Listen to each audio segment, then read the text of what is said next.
Horror Deconstruction.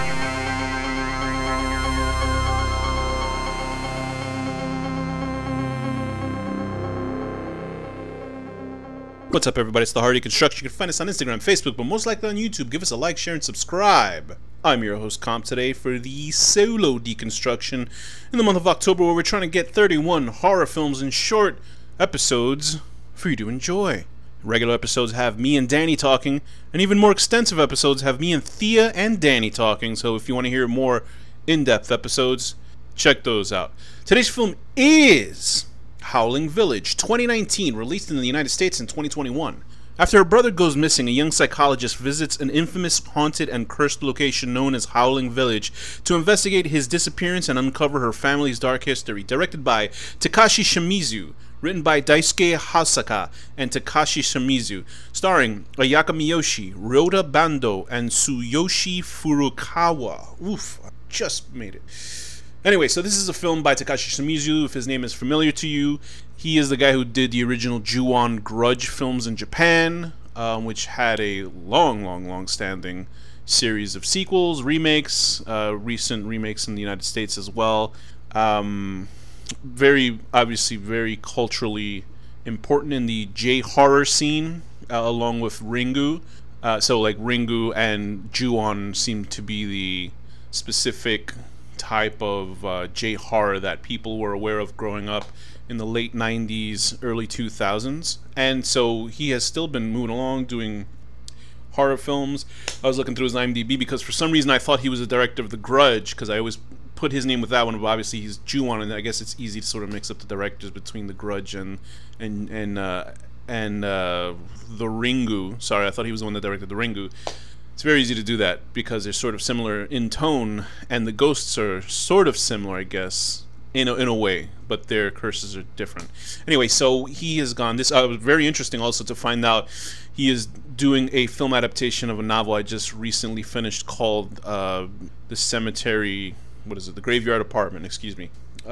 Interesting horror novel. That was, weirdly enough, a Japanese novel that was created in 1986 but just got released in the United States in last year, I believe, or this year. Anyway, so this film was touted, I say. I saw trailers for it every 5 seconds. It's a return to horror form for Takashi Shimizu. It's a throwback, old school Japanese J-horror type of film. They're not lying. The problem is well, you know, it's not a problem. I don't think it's a problem. There's certain film styles and genres and directors, because I think a lot of people get upset at directors when they try something different, when they try something new, and they don't stay with the film's style that they're used to. And, you know, they can grow and then their movies suck, and you're like, oh no. And then there's some directors that do different types of film, and you're like, wow, this is incredible. And then there's directors who are the same and they make the same type of films the same way. Like you can say Tarantino, he sort of does the same type of films, but they're interesting. Well, to me at least, they're interesting and good. But you always, like, if you have a conversation with 8 people in a room, those people ain't gonna make it out of that room, sort of type of thing. The exception obviously is Once Upon a Time in Hollywood. But so Takashi Shimizu, his newest film Howling Village, I don't know if this is his newest film, but newest film here at least released in the United States, is, well, it certainly is a throwback to the 90s type of J-horror. And I don't know, maybe just me personally, I didn't get anything out of it. I was almost like, it's almost like the greatest hits, or if I should say the greatest shits of a J-horror film. And I don't know if that, well, this is why it's going to be a very conflicted episode, because I know there's J-horror fans, because this sticks to, it looks like it's a movie that came out of the 90s, and I think that would please a lot of people that love 90s J-horror. And I like throwback horror films, especially, although I don't know what kind of J-horrors I've really watched, but like, because the J-horrors that I enjoy were like, you know, Takashi Miike style horror films, or even like movies like Occult or Noroi and stuff like that, which brings me to the beginning of this film, because the beginning of this film is found footage style, and I was like, uh-oh, there's only one director that's Japanese that I trust doing found footage. I don't know if I can see anybody else doing found footage, because I'm not a proponent of found footage, even though luckily on this channel that we have seen very good found footage films, with the exception of like 2 or 3. And I was like, uh-oh. Had a very nice, pretty young lady as the lead, and I was like, oh, okay, you know, maybe I can deal with that. But then it turns into what the premise is. These two people, a couple, a young man and woman, go to this supposedly haunted area called Inuyaki Village. And Inu is a dog in Japanese. I remember because it's a great anime show called Inuyashiki, Inu, dog. So this village was deserted, condemned. I don't know what happened because of a power plant moving in. Drove the people out, so to speak, quote unquote. Obviously, you know, there's something nefarious that happened if there's a whole fucking village that is haunting everywhere else. And I like that idea.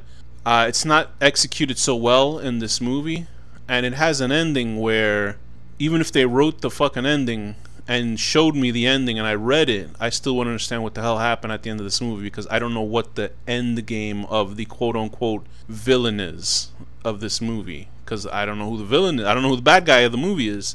Because there's some sort of vengeance going on from this town, from these dead ghost people. Because they show up every 5 seconds. So anyway, we're going to we learn that the couple in the opening of the film, they get haunted. Something happens to them, and it screws up the girl. And she leads to a scene where I'm sure R. Kelly would be happy to see if he wasn't incarcerated right now, where she's walking and urinating on herself at the same time.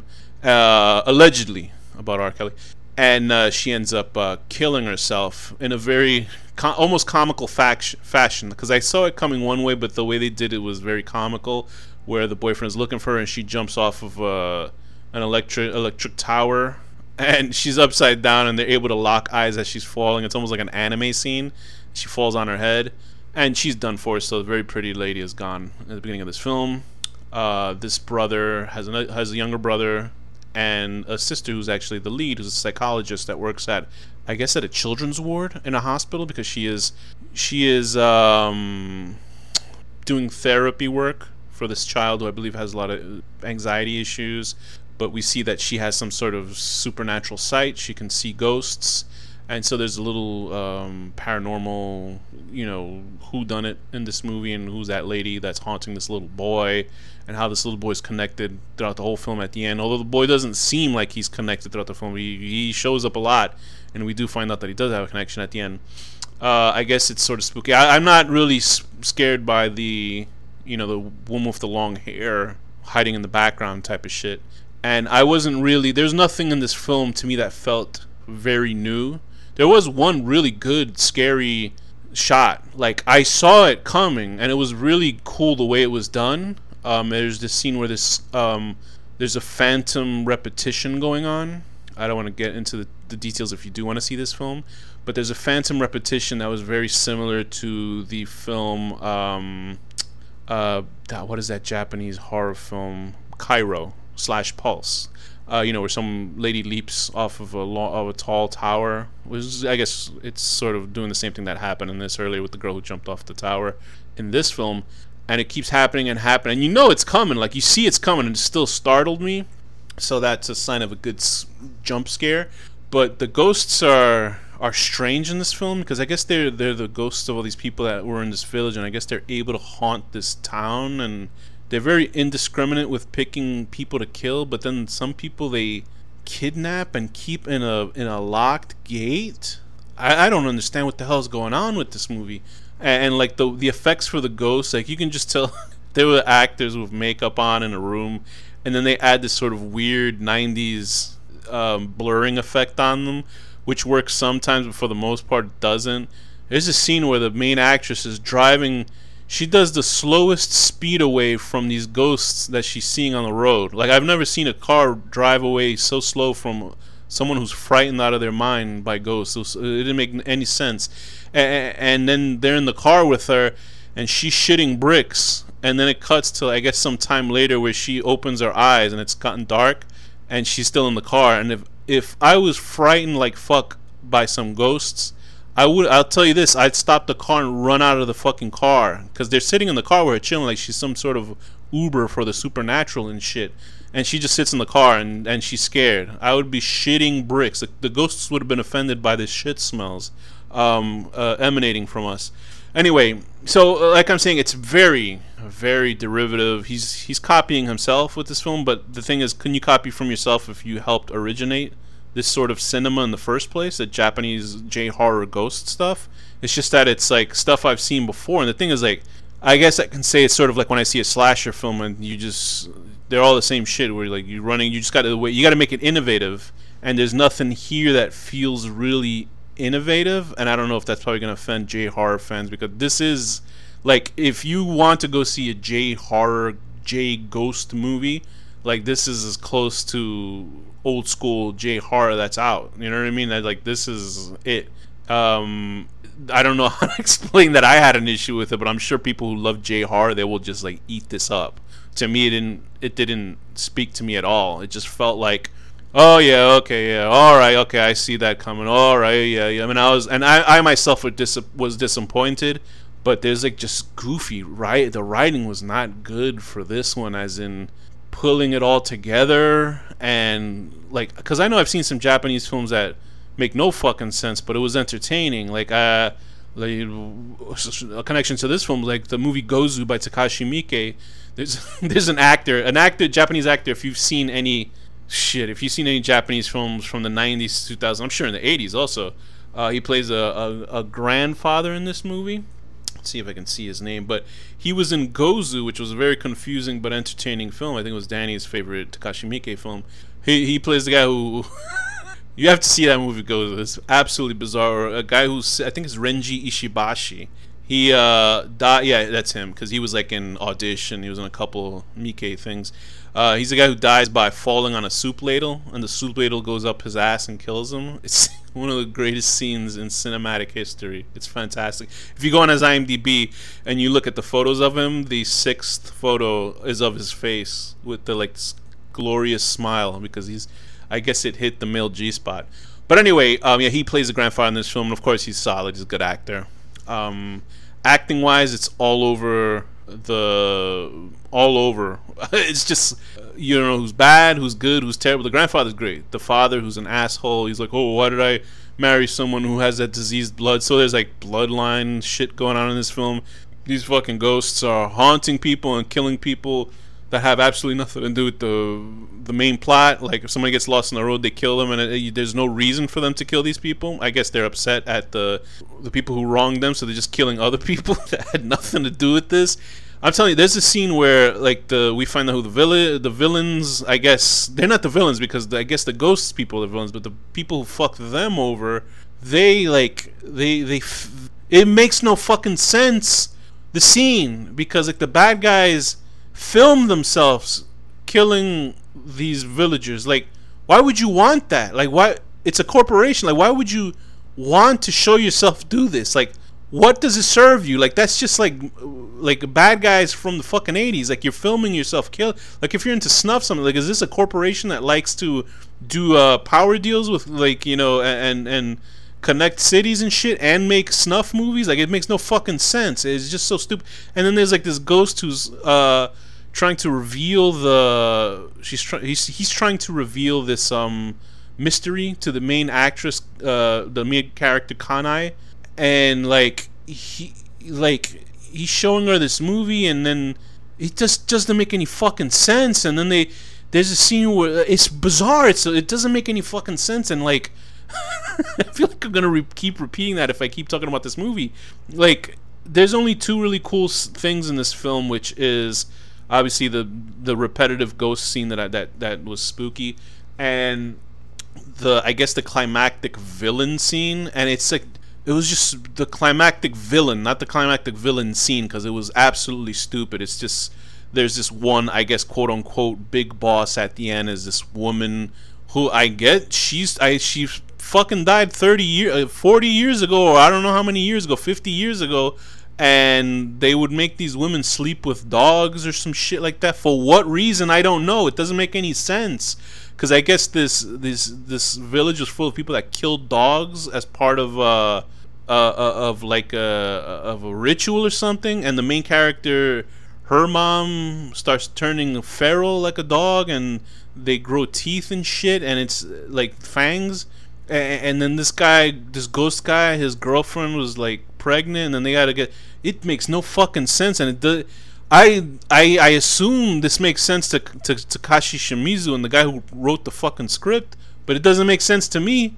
Like, if you just had the villagers were killed by a corporation, then you can, you know, whatever. Even if these people were ghost, you know, werewolves or some shit, okay, fine, which is what they sort of do. But the girl, the last final boss is a woman who's forced to fuck a dog, and then she starts turning into a wolf. Is that what happens when you fuck a dog long enough, and then you die, you turn into a phantom werewolf? Like, I don't understand it. It doesn't make any sense. It's all fucking goofy, weird shit. And I think I mean, it's completely serious. It's not done as a joke. Like, they sat down and they like, I can imagine they finished the script and they're like, okay, and now this character has big, scary dog eyes and big teeth, and roll credits. And then they like folded their arms and looked at each other and like nodded or something, because I don't know who the fuck thought that was a good idea. It's just bad, and it's like, it's stupid. It's just bad story writing in there, and I don't understand what the point of it was. So yeah, you can tell I was fucking, like, I had seen the movie for an hour, and this movie originally I was going to tell Danny, let's review this movie. And then when I got into an hour into, because it's like an hour and 48-minute running time, and then I was like an hour in, I was like, you know, I'm not going to put Danny through this. I'll just do the episode myself. And so 4 days or 3 days later, I like begrudgingly saw the final 40 or plus minutes of the 41 plus minutes of this movie, and I was like, oof. And I was just like, because I was falling asleep in the first hour, and in this one I was just like, okay, all right, let's get this going so I can do a proper episode review. So I don't know. I mean, it is not for me. If you want a throwback J horror film, this is for you. This is absolutely free, because it feels and runs just like an old school J horror movie. But there's something about it for me that just did not work, and obviously some of the writing towards the end, because, like, you know, you can play around with curses in Japanese horror film and do whatever you want, but this one, like, the curse is so bizarre. I don't know what the fuck what it was. I don't know who the bad guy was. I don't understand the motivation. I understand it doesn't make any fucking sense. I don't know. I think I think there was time travel or something involved at the end. I'm really confused by the ending. I really don't know what happened.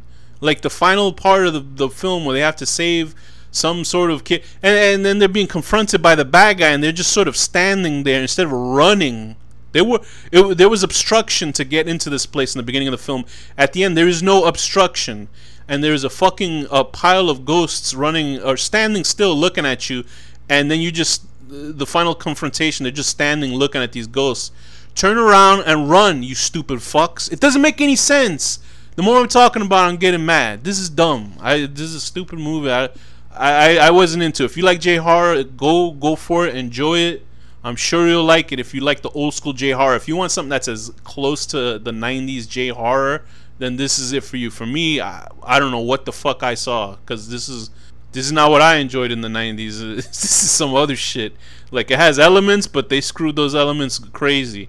So with that, I would give this film a 3 out of 10. So it's a 3 because it has that cool ghost part. And then also the cute dog wolf woman, whatever the hell she is. 3 out of 10. Finding out your girlfriend, your fiance cheated on you with a sexually assaulting dog, man, and then she turns into a half dog phantom woman. And with that, this has been the Horror Deconstruction.